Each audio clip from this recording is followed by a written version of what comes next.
Prinsip yang pertama adalah bahwa air hidrogen yang sifatnya alkali dan lebih mudah diserap atau terionisasi ini pastinya lebih baik daripada air biasa. Sebenarnya aturannya sangat sederhana, sangat mudah, keep it simple. Sebaiknya bila sudah terbiasa minum air kayak hidrogen dengan pH yang tertinggi. Prinsip yang keempat adalah untuk penyakit-penyakit yang sifatnya akut. Harus difahami bahwa efek dari air kayak hidrogen ini secara bertahap, bahwa manfaat terbesar itu adalah pada hidrogennya. Jadi bisa sebelum dimakan, beras, sayuran, buah-buahan itu direndam dengan air kayak hidrogen selama 5, 10, sampai 15 menit. Dan itu akan dikatakan bisa menurunkan kadar pestisidanya sampai 86%.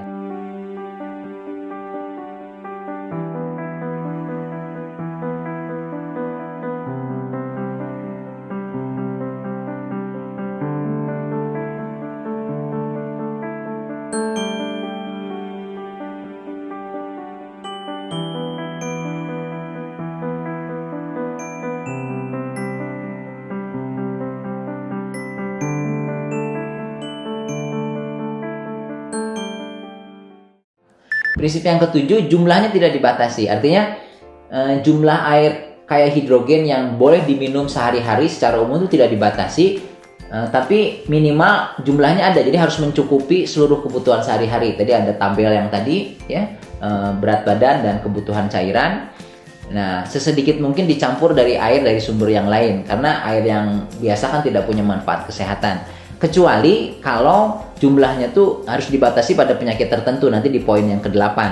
Jadi artinya kalau kita mau minum lebih banyak dari, misalnya berat badan kita 70 kilo, itu sekitar 2,9 sampai 3 liter sehari harus minum. Kita mau minum 4 liter, 5 liter sebenarnya nggak ada masalah, karena kalau jantungnya sehat, ginjalnya baik, itu berapapun yang kita minum akan dikeluarkan sesuai dengan kebutuhan tubuh. Jadi artinya tidak perlu takut minum terlalu banyak. Tapi yang harus diingat untuk mendapatkan efek kesehatan yang optimal, jadi sesedikit mungkin dicampur air mineral biasa yang tidak punya manfaat tambahan, dan yang lebih penting lagi di stop total berbagai minuman yang sifatnya asam seperti soft drink atau minuman berenergi atau minuman isotonik kayak minuman yang elektrolitnya tinggi, itu karena sifatnya asam, kecuali kalau kita sedang berolahraga ya. Nah, kenapa jumlahnya tidak dibatasi tapi harus mencukupi? Karena begini, kalau misalnya kita kebutuhannya 3 liter sehari, kemudian kita hari ini cuma minum 1 atau 2 liter, berarti nanti air itu akan masuk ke dalam tubuh, maka tubuh akan memprioritaskan air tersebut ke organ-organ yang vital seperti jantung, otak, ya, istilahnya organ-organ yang utama lah, paru-paru, jantung, otak, dan sebagainya.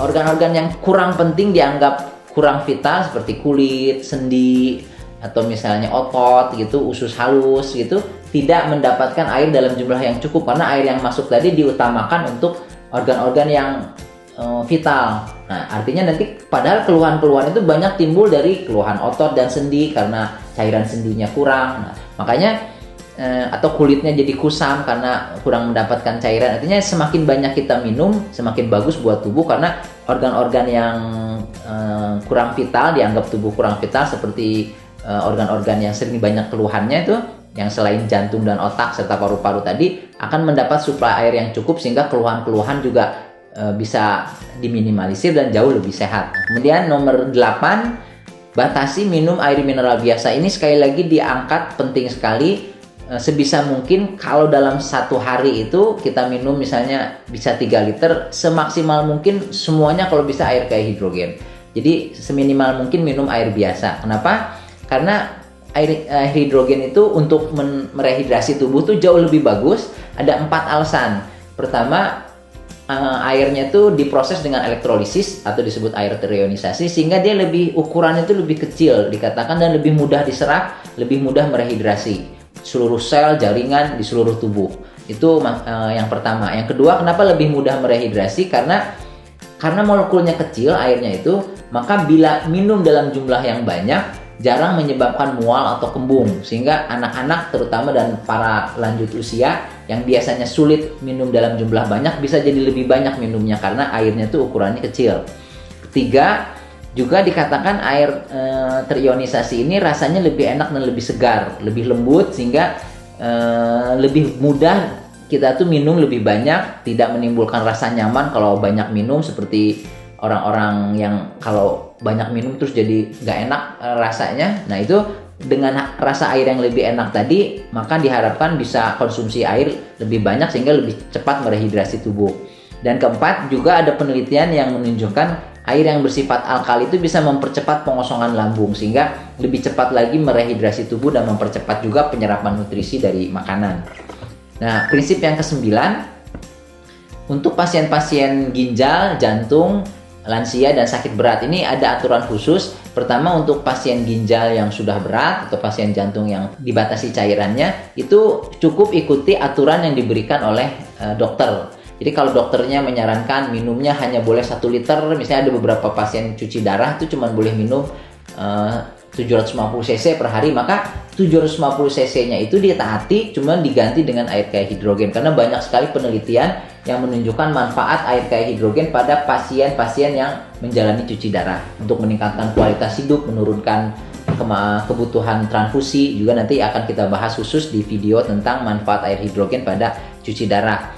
Dan pada jantung juga, misalnya orang sakit jantung karena mendapat obat-obatan jantung tadi dan jantungnya tidak kuat memompa lagi, biasanya dibatasi minumnya 1 sampai 1,5 liter. Nah itu juga ditaati, cuman digantikan airnya dengan air kayak hidrogen. Terus juga lansia juga ada kondisi tertentu, dokternya menyarankan jangan terlalu banyak minum karena rentan gangguan elektrolit misalnya. Itu juga diikuti, digantikan airnya dengan air yang bersifat alkali kaya akan hidrogen. Dan untuk yang penyakit yang sakit berat terutama, orang-orang sakit berat ini biasanya tubuhnya tuh lebih asam dibandingkan orang yang sehat. Baik misalnya pasien kanker, pasien diabetes atau gula darah yang tidak terkontrol, pasien jantung dan paru-paru yang tidak terkontrol. Nah, untuk menghindari efek sampingnya, biasanya digunakan air dengan pH yang lebih rendah. Jadi artinya pH-nya jangan terlalu tinggi dulu, dinaikkan secara bertahap sampai maksimal pH yang bisa ditolerir tetap dengan menjaga kandungan hidrogennya. Kemudian yang ke-10, diusahakan minum langsung dari mesin water ionizer atau dari tumblernya. Artinya tidak disimpan lama, dibawa kemana-mana baru diminum gitu. Nah, karena air hidrogen itu memiliki waktu paruh 50% dalam 2 jam. Artinya waktu paruhnya itu 2 jam artinya. Jadi artinya dia waktu paruh atau half life 2 jam itu artinya dia akan turun kadarnya 50% dalam 2 jam. Jadi misalnya kalau kadarnya dari 1000 misalnya, dalam 2 jam itu akan jadi 500, 2 jam kemudian jadi 250, 2 jam kemudian jadi 125 dan seterusnya. Jadi artinya manfaat molekul hidrogennya cepat hilang.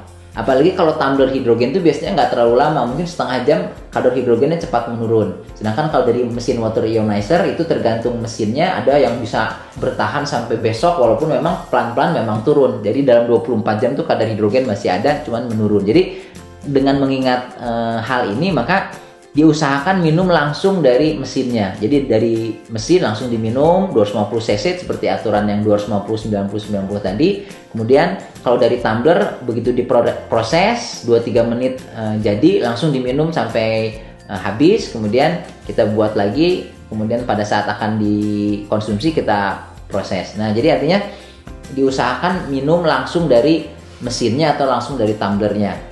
Sedangkan sifat alkalinya dan sifat terionisasinya itu bisa bertahan hingga beberapa minggu atau bahkan beberapa bulan. Artinya jadi kalau kita minum air dari galon yang dibeli 19 liter misalnya atau 10 liter, itu biasanya air hidrogennya cuma bertahan tidak terlalu lama. Sedangkan sifat alkali dan sifat terionisasi atau mudah diserapnya itu bisa bertahan beberapa minggu. Jadi sayang sekali karena manfaat terbesarnya itu justru pada molekul hidrogennya. Kemudian yang terakhir, memang tadi dijelaskan banyak sekali manfaat air hidrogen untuk pengobatan berbagai jenis penyakit selain untuk orang-orang sehat. Tapi manfaat terbesarnya justru untuk orang sehat, artinya untuk pencegahan penyakit. Karena di kedokteran pencegahan penyakit itu masih sangat sulit. Berbagai metode memang tersedia, olahraga, diet, dan minum suplemen, antioksidan dan sebagainya, tapi kepatuhannya sangat rendah. Artinya dalam jangka panjang. Sedangkan minum air kayak hidrogen ini kepatuhannya sangat tinggi dan manfaatnya juga sangat luas. Jadi dia molekul seperti obat tapi tidak bekerja seperti obat, karena dia bisa bekerja pada banyak sekali organ, hampir semua sel dia bisa masuk dan bisa dikatakan bermanfaat pada lebih dari 170 penyakit dan juga aman dalam jangka panjang. Artinya Departemen Kesehatan Jepang, Depkes Korea Selatan juga telah melakukan post marketing surveillance sejak tahun 66, melihat di masyarakat adakah efek samping orang-orang yang minum air kayu hidrogen setiap hari. Ternyata sampai saat ini dari tahun 66 sampai 2019 tidak ada efek samping atau bahaya konsumsi jangka panjang dari air kayu hidrogen. Jadi artinya aman, digunakan seumur hidup dalam jangka waktu yang panjang setidaknya.